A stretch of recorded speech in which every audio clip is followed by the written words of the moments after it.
এক লোক প্রতিদিন তার বউকে মারধর করত। হঠাৎ একদিন তার বাড়িতে তাবলিগের লোক এসেছে। তাবলিগের লোক এসে বলল, তোমার কি কোনো কাজ আছে? যদি কাজ না থাকে তাহলে আমাদের সাথে চলো, মসজিদে দিন আমলের কথা হচ্ছে, তোমার ভালো লাগবে। সে বলল, আমার অনেক কাজ আছে। কিন্তু ঘর থেকে স্ত্রী বলল, না না, কোনো কাজ নেই, ওকে আপনারা নিয়ে যান। তাকে জোর করে নিয়ে আসলো মসজিদে। মসজিদে এসে দিন আমলের কথা শুনলো। 3 দিনের জামাতে নাম লেখাইলো। 3 দিনের জামাতে গেল। জামাতে গিয়ে আমরা সবাই জানি যে সবার রান্নাবান্নার আস্তে আস্তে দায়িত্ব আসে, সিরিয়াল বাই সিরিয়াল। তো সে যেদিন দায়িত্ব পালন করবে, রান্নাবান্না করবে, সে রান্নাবান্না করলো। তার একটা দোষ ছিল, তার কথা মনে থাকে না, কোনো কাজ করলে কাজের কথা মনে থাকে না। তো একটু লাকড়ি আনতে যায়, একবার লবণ দেয়, আবার অন্য কিছু আনতে যায়, আবার লবণ দেয়, ভুলে যায়, মনে হয় লবণ দেয় না। এরকম দিতে দিতে তরকারি পুরো লবণাক্ত হয়ে গেছে। তো আরও নিয়ম ছিল, যারা রান্না করে তারা আবার খাওয়া দাওয়া সবাইরে করাইয়ে লাস্টে তারা খায়। তো সবাইরে খাওয়া দাওয়া করাইলো। খাওয়া দাওয়া করানোর পরে সবাই খাইয়ে দিয়ে আলহামদুলিল্লাহ বলছে। তো আরেকটা নিয়ম ছিল তাবলিগের, যে খাবার রান্না যাই হোক না কেন, ভালো হোক মন্দ হোক, কোনো দোষারোপ করা যাবে না, খাওয়ার শেষে আলহামদুলিল্লাহ বলতে হবে। তো সবাই খাওয়া দাওয়া করলো।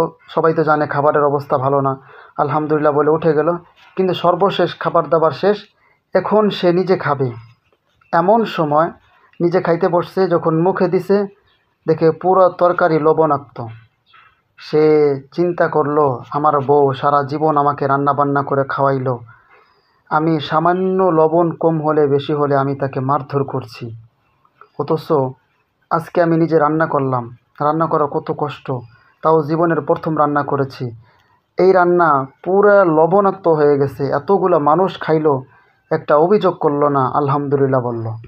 এরপরে সে তওবা করলো, আমি আর জীবনে, আমি আমার স্ত্রী যখন রান্না করবে, ভালো হোক মন্দ হোক, আমি আলহামদুলিল্লাহ বলবো।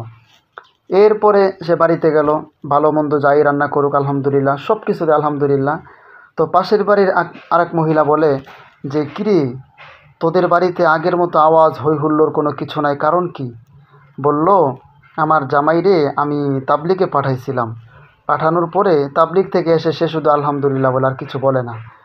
তাই নাকি? তা আমার জামাইও তো আমারে মারে, তারাও কি তাবলিগে পাঠানো যাবে? কেন পাঠানো যাবে না? আবার তারা ছিল হিন্দু।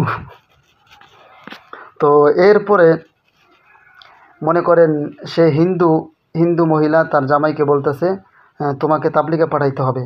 বলে, কি বলো? তাবলিগ তো মুসলমানরা করে, হিন্দুরা করে নাকি?